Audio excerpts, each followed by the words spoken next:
귀신론과 신앙에 대한 말씀을 나누려고 합니다. 이 말씀은 이제 공강복음에 여러 세 군데서 계속해서 기록되어 있습니다.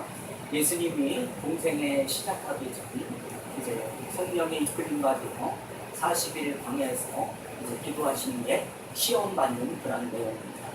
그래서 이걸 가지고 이제 많은 이제 일부 교회들은 우리가 이 귀신도 사단도 하나님과 동등한 세력을 가진 그런 자다. 이래서 하나님과 동등한 위치에 놓고 늘 이제 우리는 귀신을 늘 몰아내야 된다. 마귀를 몰아내야 된다.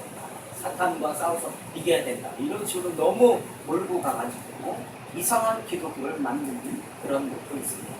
오늘 우리가 이런 내용을 들으면서 아하, 사단, 귀신은 별게 아니구나 이렇게 우리가 가지고 신앙생활에 매진하는 게 그게 믿음의 걸림돌이 되지 않기를 바라는 마음으로 말씀을 나누려고 합니다. 복음이 전파되는 곳에는 언제나 귀신 쫓는 일들이 늘 있습니다. 그래서 너무 이 부분을 강조하는 그런 사람들도 있습니다. 이거는 뭐 우리뿐만 아니라 온 세계가 다 그렇습니다. 이 귀신 쫓는 일이 뭐 미국도 있고 유럽 교회들도 이미 있었고 앞으로도 계속 있을 겁니다. 그들이 하는 말은 한결같습니다. 믿음이 약하면 귀신이 들어온다는 얘기 말합니다. 그리고 믿음이 약하면 각종 병에도 걸리고 인생의 어려운 문제도 일어난다. 이렇게 그들은 믿고 그래서 믿음을 많이 강조합니다. 믿음이 없으면 귀신이 들어온다는 거죠. 사단의 그 이제 미혹에 빠져서 믿음 생활 제대로 못한다 이렇게 말을 합니다. 이런 이제 배경 속에서는 사단은 악의 주인이고 하나님은 선의 주인이다. 이렇게 이분적인 그런 생각을 가지고 하나님과 사단은 동등한 힘의 능력을 가졌다 이렇게 생각하는데 그건 아주 잘못된 생각입니다. 그건 성경적이지 않은 겁니다. 또한 이런 식의 발상은 또 맞지 않죠. 예를 들어서 하나님은 선하신데 어떻게 악을 만드셨는가 말이 안 되잖아요, 그죠? 그러니까 이걸 지금 하나님 편에서는 어떻게 해요? 좀 옹호한답시고 하나님에게 편들어준답시고 하는 말이 죄악은 사단으로부터 시작됐어. 그가 죄악을 부리는 권세자야 이렇게 말한다면 그것도 또한 성경적이지 않는다는 겁니다. 그래서 대부분 이제 이런 영화들이 많이 있잖아요. 이 주로 이제 헐리우드에서 많이 이런 영화를 만드는데 이런 영화는요 목적이 뭡니까? 영화를 만드는 목적이 뭐예요? 네? 네, 그렇죠. 돈 벌기 위해서 영화를 하는 거지. 그 영화를 통해서 목적을, 가치를 말하면서 진리를 전하기 위해서 영화를 만드는 일은 거의 없어요. 상업적인 목적에서 영화를 만드는 겁니다. 그래서 우리가 지난 날 돌아보면서 앞으로도 이제 기독교적인 영화가 많이 나오지만 다 상업적인 목적에서야지 진리를 전하기 위해서 영화를 만드는 일은 거의 없다는 것을 늘 생각해야 됩니다. 자, 그런데 인기 있는 영화가 사람들에게 얼마나 많은 영향을 미치는지 몰라요. 그래서 그런 영화들이 사단과 하나님과 동등한 힘을 가진 세력이다 이렇게 사람들에게 동요를 해준단 말이에요. 그런 영화를 보면 믿는 사람조차도 푹 빠지게 될 수 있다는 거예요. 영화는 영화입니다. 그래서 보통 영화에 보면은 선과 악, 하나님과 사탄이 대등한 것을 가지고 충돌해서 거기에 이제 사람이 껴 있어가지고 사람이 이것도 못하고 저것도 못하면서 부추기는 그런 경향을 보이는데 그건 성경적이지 않다는 겁니다. 사단은 참기 때문에 아무것도 아니에요. 자, 우리는 악이 어디서 발생했는지 모릅니다. 우리가 알 수 있는 것은 단 하나 있습니다. 하나님을 거역하는 데서 악이 시작되었다. 하나님을 거역하는 데서 악이 시작됩니다. 악은 하나님으로부터 출발되지 않았습니다.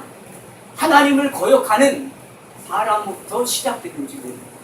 자, 그러면은 여러분 사단이 하나님을 먼저 거역했습니까? 사람이 하나님을 먼저 거역했습니까? 누가요? 사단이 먼저 하나님을 거역했단 말이에요. 자, 그러면은 사단이 하나님께 먼저 거역했으니까 그 다음은 사단의 그 미혹에 사람이 빠져들지 않아야 돼. 미혹에 걸리지 않아야 되는데 어떻게 해요? 미혹. 이건 이제 창세기 3장에 나오죠. 3장에. 그러니까 우리가 사단에게 미혹되지 않았으면 아마 저와 여러분은 지금 그죠? 상상할 수 없는 삶을 사는 거예요. 지금 우리가 예수 믿고 사는 것도 상상할 수 없는 신비한 삶을 지금 살고 있는데, 그죠? 여러분 생각해, 내가 구원받았다. 이런 생각해, 신비한 일이 아닙니까? 놀라운 일이 아닙니까? 근데 정말 사단에게 미혹이 되지 않았다면 우리가 지금 어떻게 살까? 성경은 그리고 고통도 없고 아픔도 없고 슬픔도 없고 좌절도 없고 낭만도 없고 죽음도 없는 그런 삶. 근데 그 하나님을 거역함으로 인하여 우리에게 어떤 벌이 내려집니다. 이제 3장을 한번 찾아봅니다. 창세기 3장. 3장 14절부터 19절까지 3장 창세기 맨 앞이죠. 창세기 3장 14절부터 19절 같이 읽어봅니다. 시작. 여호와 하나님이 뱀에게 이르시되 내가 이렇게 하였으니 내가 모든 가축과 들의 모든 짐승보다 더욱 저주를 받아 배로 다니고 살아있는 동안 흙을 먹을지니라. 내가 너도 여자와 원수가 되게 하고 내 후손도 여자의 후손과 원수가 되게 하리니 여자의 원수는 내 머리를 상하게 할 것이요 너는 그의 발꿈치를 상하게 할 것이니라 하시고 또 여자에게 이르시되 내가 네게 임신하는 고통을 크게 더하리니 내가 수고하고 자식을 낳을 것이며 너는 남편을 원하고 남편은 너를 가질 것이니라 하시고 아담에게 이르시되 내가 내 아내의 말을 듣고 내가 내게 먹지 말라 한 나무의 열매를 먹었은즉 나는 너로 말미암아 저주를 받고 너는 내 평생에 수고하여야 그 소산을 먹으리라. 땅이 내게 가시덤불과 엉망이를 낼 것이라. 내가 먹을 것은 밭의 채소인즉 내가 흙으로 돌아갈 때까지 얼굴에 땀을 흘려야 먹을 것을 먹으리니 내가 그곳에서 취함을 입었습니다. 너는 흙이니 흙으로 돌아갈 것이니라 하시니라. 아멘. 여기에 나오는 이 벌들은 하나님께서 아담에게 그리고 더 나아가 하와에게 선악과를 따먹지 말라. 먹는 날에는 정령 죽으리라 해서 범죄한 이후에 이 벌들을 하나님이 그들에게 징벌을 준 것입니다. 그 벌을 준 것은 하나님께서 인간에게 너는 고통을 받으며 살아라. 너는 저주받은 백성이다. 너는 괴로움을 내가 주기 위해서 하는 것이다. 이런 차원에서 주기보다는 하나님의 관계 속에서 어우러진 그런 결과로 그들이 받는 자리라는 거죠. 그러니까 땀을 흘리면서 돌아가야 되는 것이고 열심히 살면서 자기를 돌아보는 자리로 주는 것이지 하나님의 관계를 영원히 끊고자 주신 자리는 아니라는 겁니다. 자, 성경에서 선악과를 따먹지 말라 이렇게 금령을 내리죠. 먹으면 정령 죽으리라. 근데 아담과 하와가 선악과를 따먹고 죽습니까? 안 죽습니까? 자, 그러면은 우리가 생각하는 죽음과 성경에서 하나님이 말하는 죽음은 다르다는 겁니다. 우리의 죽음, 우리는 죽는다 이렇게 생각할 때는 어떻게 생각합니까? 육체적인 활동이 없을 때, 이 사람은 죽었구나 이렇게 생각합니다. 움직이지 않으면 죽었다 이렇게. 근데 성경에서 말하는 그 하나님이 벌로 내린 그 죽음은 하나님의 관계가 끊어졌다는 거예요. 호의적인 관계가 단절됐다는 것을 말하고 있다는 겁니다. 이걸 이제 비유로 말하면 무더운데 이번에 저희도 이제 어떻게 은혜로 아파트에 살게 되는데 전기가 갑자기 확 나가는 거예요. 여러분 전기 나가면 뭘 제일 걱정합니까? 그렇죠. 남편들이요 잘 들으십시오. 얼마나 가정을 잘 세우는 아내들이 있다는 것을 복으로 생각하고 아내 말을 잘 들으셔야 됩니다. 남자분들 안 하시네. 네, 냉장고에 음식이 썩을까봐 제일 걱정한다. 하나님의 관계가 끊어지면 우리도 그렇게 부패된 사람이 된다. 그리고 그런데 이출 예배 안 들어보세요. 그 부패가 이출만큼 썩는 겁니다. 한 달을 예배 안 드린다. 성경이 우리 손에 주어졌는데 이걸 한 번도 안 입고 온다 그러면 그만큼 여러분은 하나님의 관계가 각자 이제 해석하셔야 됩니다. 하나님의 관계가 호의적인 관계가 단절되기 때문에 그만큼 내 마음이 세상적으로 가 있다는 겁니다. 하나님은 인류가 하나님 앞에 범죄한 것 때문에 하나님이 만드신 이 모든 세상을 어떻게 저주 아래 두었다. 그래서 인간의 범죄함으로 인하여 땅이 저주를 받았다. 이렇게 오늘 우리가 읽은 말씀에 보면 그렇게 나오잖아요. 자, 그렇다면 그런 인생의 이 세상의 표현들은 신약 성경에서도 그대로 재현되고 있는 겁니다. 로마서 8장으로 넘어갑니다. 로마서 8장. 로마서 8장 19절부터 보겠습니다. 19절 250페이지입니다. 신약 성경 250페이지. 목사님들이 성경을 잘 보고 계십니다. 19절부터 23절까지 봅니다. 19절부터 20절까지 시작. 피조물이 도대하는 바는 하나님의 아들들이 나타나는 것이니 피조물들이 허무한데 굴복하는 것은 자기의 뜻이 아니요 오직 굴복하게 하신 이로 말미암으리라. 그 바라는 것은 피조물도 썩어짐의 종로로 타는 데서 해방되어 하나님의 자녀들의 영광의 자리에 이르는 것입니다.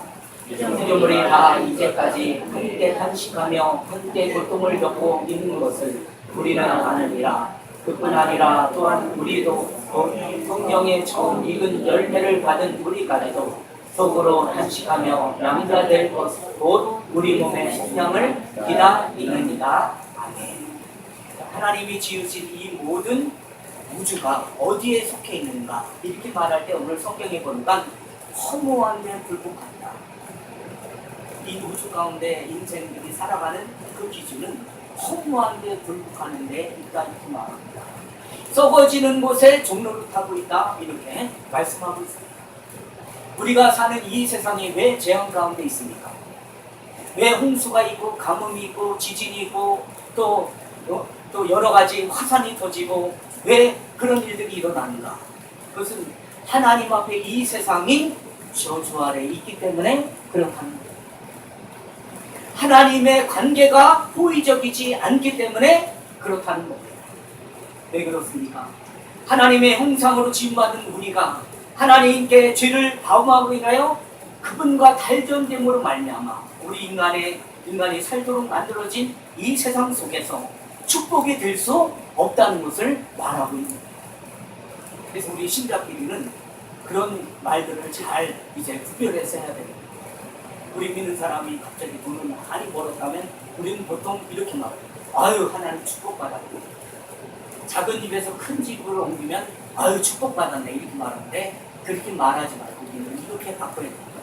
하나님께 기회를 많이 받으셨네요. 하나님이 집사님에게, 장로님에게, 권사님에게 기회를 많이 주셨네요.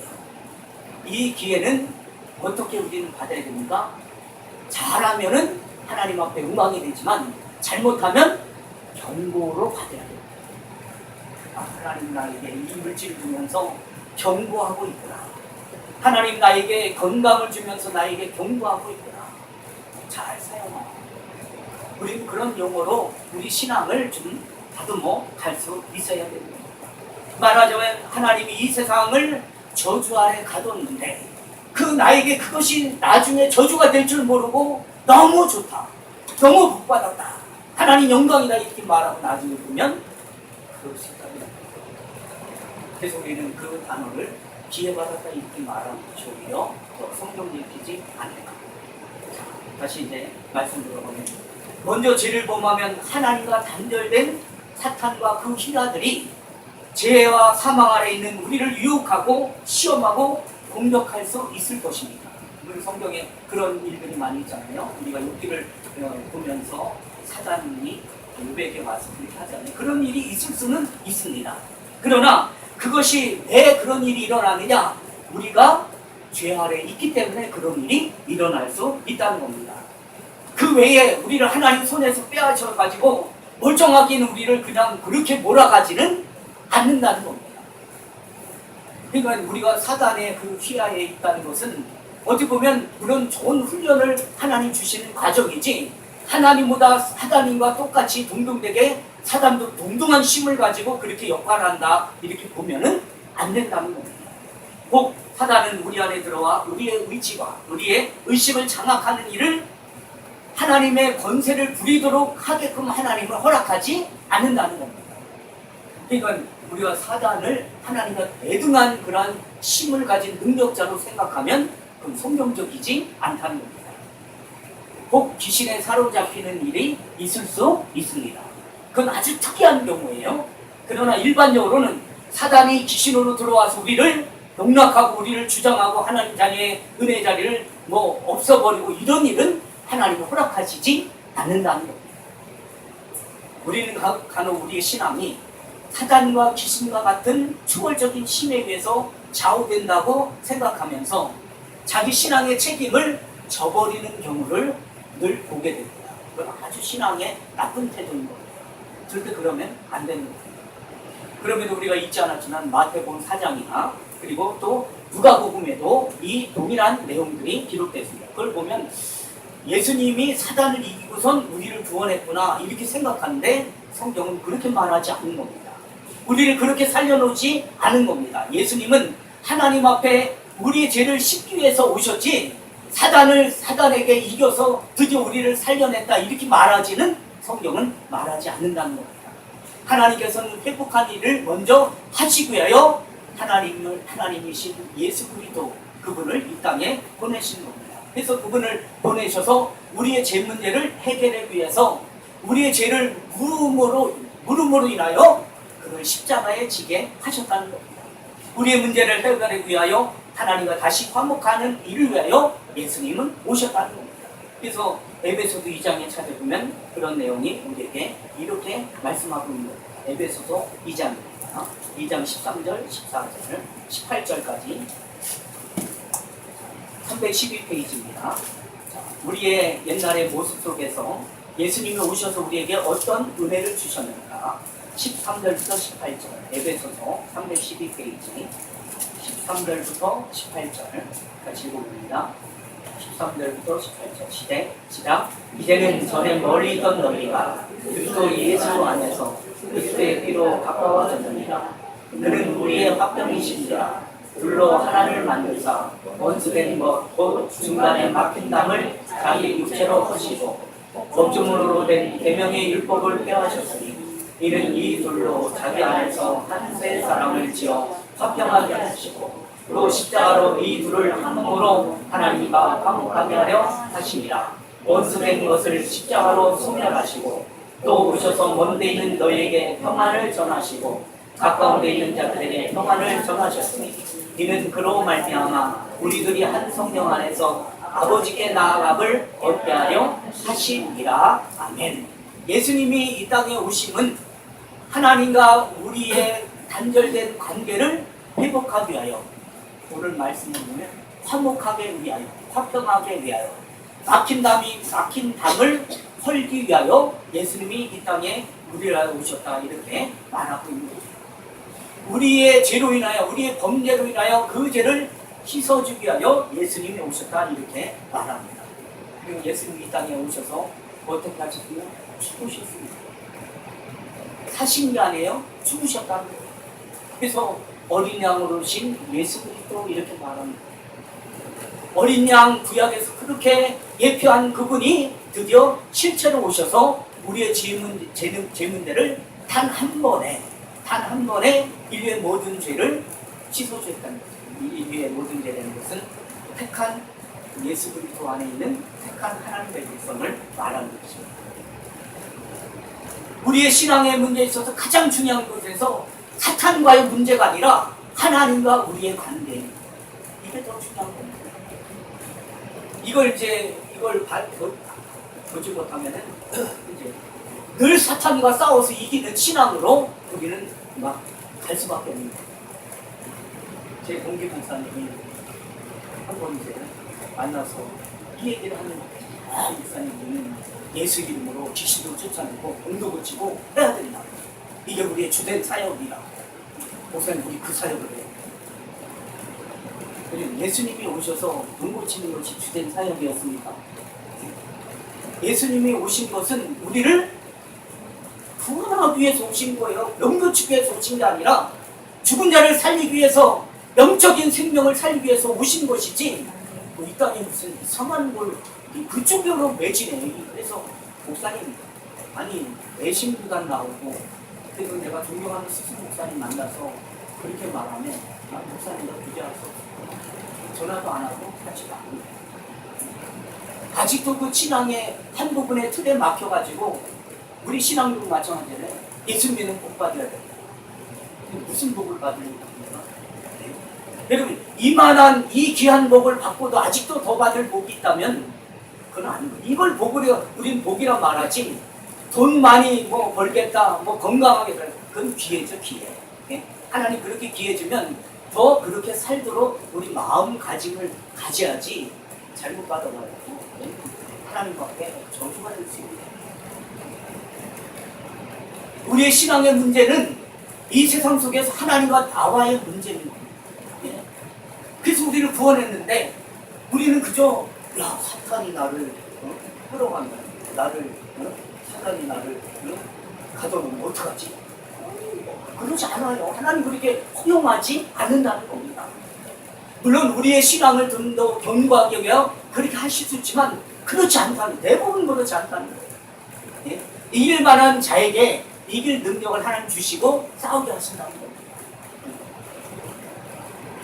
예전에 우리가 하나님을 배반하고 나서 죄와 사망 아래 가보는 간 딱 들어갔어요. 우리들이 다 있는 거예요. 예를 들면 나겠죠. 예를 들면 가보는 간 거기에 감방장이 있어요. 감방. 감방 안에는 누가 제일 큰 소리 치는지 아십니까? 감방장인데 어떤 사람이 제일 큰 소리 치는지 아십니까? 먼저 들어온 사람은 그게 아니에요. 잘 생각하셔야 돼요. 네? 제일 악한 사람이 큰 소리 치는 거예요. 사탄은, 귀신은, 마귀는 그런 자예요. 예? 무슨 얘기인지 아셨죠? 간수가 아니에요. 예? 그 형무소의 소장이 아니에요. 판사가 아니에요. 그 죄진 무리 가운데 가장 흉악한 죄인이에요. 죄인은. 예? 죄를 지은 그거란 말이에요. 죄를 지은 무리란 말이에요. 예? 그 중에 한 사람이 되는 거예요. 이제 이해되셨죠? 이거 꼭 기억하세요. 사탄은 하나님과 동등한 세력을 가진 자가 아니라 죄 지은 가운데 가장 흉악한 죄를 지은 감방장이에요. 그리고 감방장 딱 들어가면 거기서 제일 큰 소리 치는 인간이, 너 뭐하다 왔어? 무슨 죄? 내가 이제 도와대. 이렇게 큰 소리 치잖아요. 그죠? 사단은 그런 인간, 그런 거라는 거예요. 아셨죠? 이 사단은 아무것도 아니에요. 아무것도 아니에요. 여러분, 우리가 귀신 들릴 일도 없고 사단에 매여 우리가 빠질 수도 없는 거예요. 왜? 하나님이 허락하시지 않은 한 우리는 하나님의 거룩한 자녀로서의 그 존재의 그 가치를 하나님이 붙들어 주시고 이끌어 가시는 것이지, 사단이 뭐 힘을 써가지고 우리를 그렇게 농락하고 끌어가지 않는다는 거예요. 감방. 그래서 감방장에 있는 우리를 예수님 어떻게 해요? 오셔가지고 꼬집어내주는 겁니다. 그게 구원이라는 거예요. 네? 잘 이해가 되셨는지 모르겠는데, 자, 사단은 아무것도 아닌 겁니다. 감방 안에 들어갔더니 그가 감방장이에요. 사단이 감방장이었단 말이에요. 예? 그래서 간수나 형무소 소장이나 판사가 아니라는 겁니다. 죄 가운데 가장 큰 중죄를 지은 것이 사단이라는 거예요. 우리가 아무 영향력을 미치지 못하는 사실이에요.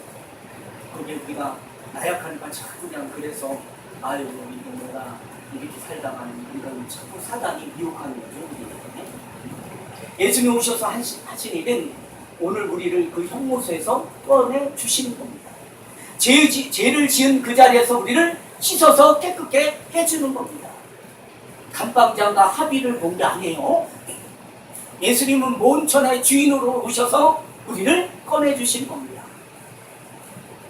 그 마음을 갖고 이제 사단의 어떤 세력에 우리의 마음이 빼앗겼던 건 절대 아니라는 것을 우리가 알아야 됩니다. 그래서 이제 사단에 대한 성경 구절 한번 찾아봅니다. 히브리에서 사단을 어떻게 예수님이 하셨는가?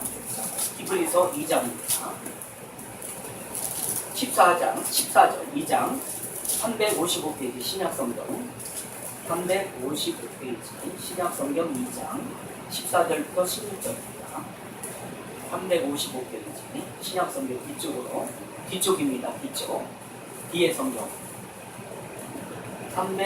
신약성경이면 뒤쪽입니다. 뒤쪽에 355페이지 히브리서 2장 14절부터 16절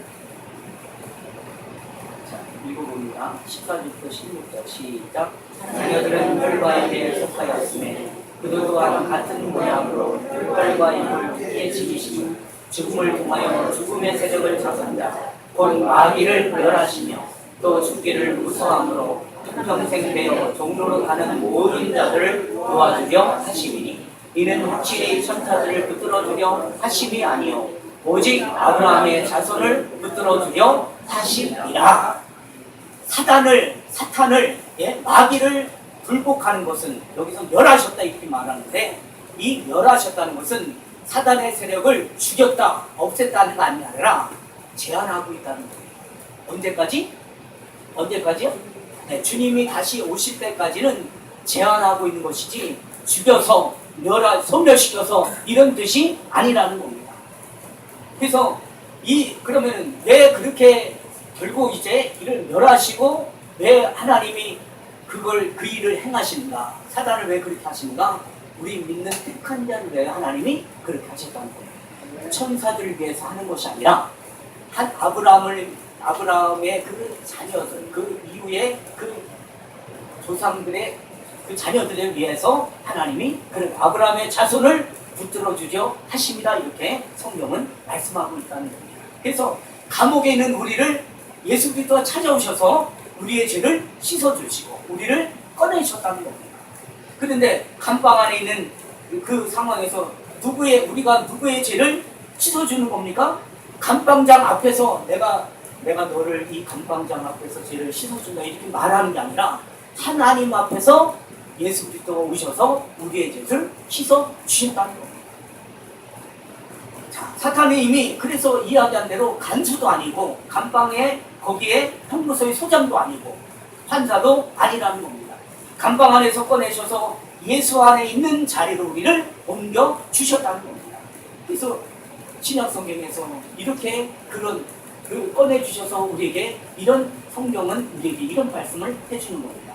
그러므로 이제 그리스도 예수 안에 있는 자에게는 결코 존재함이 없나니 이제 그리스도 예수 안에 있는 생명의 성령의 법이 죄와 사망의 법에서 너를 해방하였습니다. 로마서 8장 1절 2절은 우리에게 그렇게 고백하고 있습니다. 그러므로 이제 그리스도 예수 안에 있는 자에게는 결코 정죄를 하지 않는다. 지금까지 지은 죄도 그렇고 앞으로도 어떤 죄를 져도 정죄함을 받지 않는다는 거예요. 그러면 그런 은혜를 받았으니까 죄를 져도 괜찮네 이렇게 받으시면 안 됩니다. 우리가 또 그런 은혜 속에서도 늘 우리는 약해 부족해서 늘 죄와 허물 가운데 살 수 있습니다. 그때마다 죄를 지을 때마다 허물 가운데 있을 때마다 하나님 앞에 회개하고 돌아와야 되는 겁니다. 하나님 앞에 눈물로 철저히 회개하며 기도해야 되는 겁니다. 자, 그래서 우리의 신앙은 주술적인 신앙이 될 수 없다는 겁니다. 지성이면 감천, 비난이다. 주술적인 신앙이면 신앙인 것처럼 생각했는데 그건 분명히 아니다. 타락한 본성은 늘 종교적인 충월적인 자리를 늘 사모하게 됩니다. 그리고 우리의 책임의 한계를 자꾸 벗어나려고 해요. 그래도 그래서 성경에 인물들이 나올 때마다 항상 우리는 내 책임을 회피하는 마음을 이렇게 표현하지 않습니까? 역시 사도 바울은 나와 달라. 역시 아브라함은 우리와 틀려. 어떻게 자식을 나는 도저히 못 갖지. 그리고 아브라함이 우리와 똑같은 사람이 아니라면 심각하죠. 믿음 생활. 그죠? 사도 바울이 우리와 똑같은 사람이 아니었다면, 우리가 뭔가 틀렸다면은 우리 신앙생활에는 엄청나게 우리는 하나님 앞에 아우성 칠 수 있습니다. 그런 성경은 그렇게 말하지 않잖아요. 아브라함이나 이삭이나 또 베드로나 또 여러 인물들은 우리와 동등한 사람이다. 그들도 실패도 했고 실수도 했고 여러분이 어려운 난관에서도 다 있지만 늘 하나님의 은혜의 통치 속에 사는 자임을 늘 회개하며 돌아서며 그 자를 지켜냈다. 물론 지키는 것도 하나님 은혜로 지켜내는 거죠. 자기의 노력에 의해서입니다. 물론 애쓰고 마음을 갖는 것은 우리의 필요에 의해서 우리가 그렇게 살아야 되겠죠. 자, 기독교 신앙은 우리가 하나님의 홍상을 따라 지음받았다, 이렇게 우리는 믿고 있는 겁니다. 우리는 하나님의 홍상을 따라 지음을 받은 자인 겁니다. 그래서 하나님께서 우리에게 자유의지를 주셨습니다. 그리고선 그 의지 속에 하나님의 은혜의 말씀 앞에 우리는 자발적으로 내가 순종하는 자리에 연습하고 노력하고 애써야 되는 겁니다. 그래서 우리는 말씀을 받을 때마다 늘 생각해야 되는 겁니다. 결정해야 되는 겁니다. 선택하고 책임지는 종교의 자리로 우리를 요구하고 있는 겁니다. 하나님 우리를 만들어 놓고 너는 내 기계처럼 움직여야 돼, 넌 내 로봇이야, 이렇게 하지 않는다는 겁니다. 그래서 우리에게 자유의지를 주시는, 그래서 자유의지를 주셨다는 건 내 마음대로 자유롭게 살라 이렇게 말하는 것이 아니라 하나님의 말씀에 자유의지를 갖고 통치받으며 살으라고 말씀하고 있는 겁니다. 그래서 우리의 신앙은 생각해야 됩니다. 그리고 결정해야 됩니다. 결국 누가 책임져야 됩니까?